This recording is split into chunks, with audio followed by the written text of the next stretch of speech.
मी चाललोय 7,000पेक्षा जास्त बेट असलेल्या आणि वॉटर ॲक्टिव्हिटीसाठी जगप्रसिद्ध अशा फिलिपाईन्समध्ये. या व्हिडिओमध्ये तुम्ही माझ्या भारतातून फिलिपाईन्सपर्यंतच्या प्रवासाचा रॉ अनुभव बघणार. चला तर मग सुरू करूया. तर नमस्कार मंडळी, आपण चाललो आहोत भारतातून सिबू फिलिपिन्सला. आणि आत्ता मी आहे चेन्नई इंटरनॅशनल एअरपोर्टवरती. चेन्नईमध्ये काय आहे, कारण इथनं मला स्वस्त फ्लाईट पडली. पुण्यावरनं मी सकाळी आलो होतो चेन्नईला, आता चेन्नईवरनं जाणार आहे सिबू फिलिपिन्सला.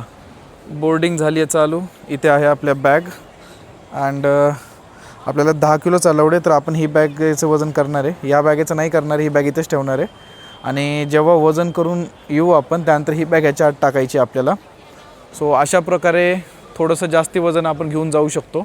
एअरलाईन तर अलाउड नाही करणार, पण आपल्याला घेऊन जायचं आहे. सिक्युरिटीमध्ये थोडेसे खूप सारे प्रश्न विचारले. खूप जणांना क्लॅरिटीच नव्हती की विजा फ्री झाला आहे फिलिपिन्स.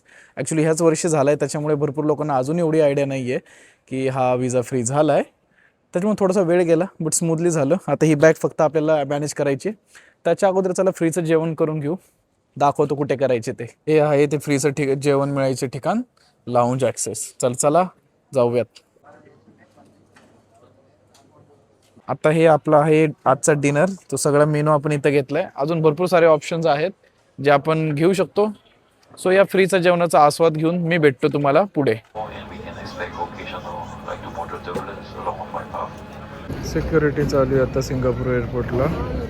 आणि ही आहे आपली समोरची फ्लाईट. आपल्या समोरच फ्लाईट आहे 8:15ला आणि आता ऑलरेडी 7:15 झालेत. सिंगापूर एअरपोर्टला पोहोचलो आहे. फ्लाईट थोडीशी 15 मिनटं लेट आली. मी पहिल्यांदा ॲक्च्युली मोठे फेसवॉश आणि नाही का ह्याचं काय म्हणतात त्याला बॉडी वॉश वगैरे कॅरी केलं होतं. तिथं खूपच स्ट्रिक्ट आहे. 100 मिलीलिटरपेक्षा जास्ती काय अलाउड नाही आहे. सगळं घेतलं माझून फेकून दिलं. आता वेट करतोय पुढच्या फ्लाईटची. ऑलरेडी बोर्डिंग स्टार्ट झालं आहे तिकडे. सरप्राईज इथं सिक्युरिटी चेकअप होतं. जर तुम्ही कनेक्टिंग फ्लाईट वगैरे घेत असाल सिंगापूर एअरपोर्टवर, सरप्राईज सडनली काही वेळा सिक्युरिटी चेकअप केला जातो. तर मी या एअरपोर्टवरती 2 वेळा सिक्युरिटी चेकअप केला. एकदा अरायवलमध्ये आणि एकदा या फ्लाईटसाठी. तर इथली सिक्युरिटी खूप चांगली आहे, पण तेवढी फास्ट पण आहे. वेळ जात नाही, खूप स्मूथली कामं होतं.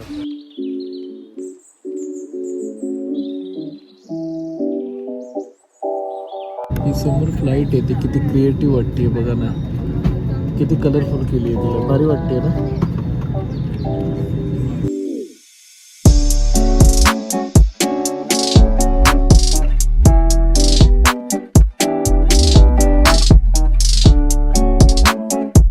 सेबूला पोहोचलो आहोत. थोडा थकलो यार. काल पुण्यावरनं चेन्नईवरनं सिंगापूरनं सेबूला आलो आहे. थोडंसं थकलो आहे. आता बघू इमिग्रेशन आणि विजाची प्रोसेस कशी राहते. आता फक्त प्रश्न एक आहे की माझ्याकडे करन्सी नाही आहे. आणि तर आता इथनं थोडेसे $10 किंवा $20 एक्सचेंज करून घेतो. इथे रेट खराब आहे, पण इथे एक्सचेंज करावं लागेल, कारण बाकी बस आणि टॅक्सीला मला तो वापरायचा आहे त्याच्यामुळे. सो इथे करन्सी एक्सचेंज आहे सध्या. मी सेबूमध्ये न राहायचा डिसिजन घेतला, कारण सेबूमध्ये जास्ती काही करायला नाही आहे, पण सिटी लाईफ जास्ती आहे, त्याच्यामध्ये मला काही इंटरेस्ट नाही. आणि आपल्याला वेळ पण कमी आहे, टोटल 7 दिवसच आहेत, तर त्याची युटिलाइज पण खूप भारी करायचं आहे. आता इथून मी जाणार सेबू सिटीमध्ये, तिथून डायरेक्ट जाणार मेबोलला. स्टँडर्ड रेट 350 ते 500 पेसोचा आहे, पण इथे सध्या हे सांगतायत 700 पेसो. ग्रॅब असतं ना, ग्रॅब ॲप, आणि जर OTP असतं ना ऑलरेडी हे केलेला, तर काहीच इश्यू नव्हता. बघूयात. शेवटी ग्रॅबच केली ॲक्च्युली, कारण OTP आला. लकीली मला वाटलं OTP नाही यायचा, पण आला. काय माहीत कसं काय आला, कारण रोमिंग चार्जेस पडले की नाही माहीत नाही, पण आला. तर ग्रॅबच केली. आता ग्रॅबला दाखवते जवळजवळ 450च्या आसपास. बघूयात आता. टॅक्सी तर भेटली. आता फक्त मला सिम कार्डचं जुगाड करायचं आहे. जिथं साऊथ बस स्टॉप टर्मिनलला चाललो आहे. आय होप तिथं एखादं 7-Eleven वगैरे काहीतरी असले ना, तिथून सिम कार्ड वगैरे बाय करता येतात. 7-Eleven ही खूप साऊथ ईस्ट एशियामध्ये भरपूर ठिकाणी सुपर मार्केट आहे, त्यामध्ये तुम्हाला सगळं भेटतं. सिम कार्डपासून खाण्यापासून प्रत्येक गोष्ट भेटते आणि अफोर्डेबल रेटमध्ये भेटते. आणि बसचं मी चेक केलं होतं येण्या अगोदर की डायरेक्ट बस वगैरे आहे का. बस नव्हती. बस होत्या, पण खूप अशा फिरून होत्या, त्याच्यामुळे मी बसचा ऑप्शन नाही घेतला. नाही तर तो अजून चीपमध्ये झाला असता, पण ऑलरेडी खूप लेट झालं आहे. मी ऑलमोस्ट आत्ता 1-1:30 वाजलेले आहेत. मला इथून परत साऊथ बस स्टॉपला पोचून तिथून मला मेबोलला पोचायला ऑलमोस्ट आहे ना 6-1 होणार आहेत. तर त्याच्यामुळे म्हटलं बसमुळे अजून लेट होईल. त्यामुळे मी चूज केलं टॅक्सीज करणं. किती होत असतील, आय थिंक 700-800 रुपये असतील इंडियन रुपीजमध्ये, 800च्या आसपास. त्यानंतर साऊथ बस स्टॉपवरून मी मोबलसाठी बस बुक केली.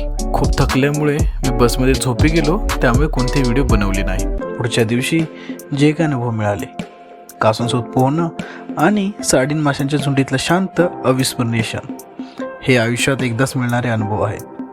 ते सगळं तुम्ही पुढच्या व्हिडिओमध्ये पाहणार आहात. चला तर मग भेटूया पुढच्या भागात.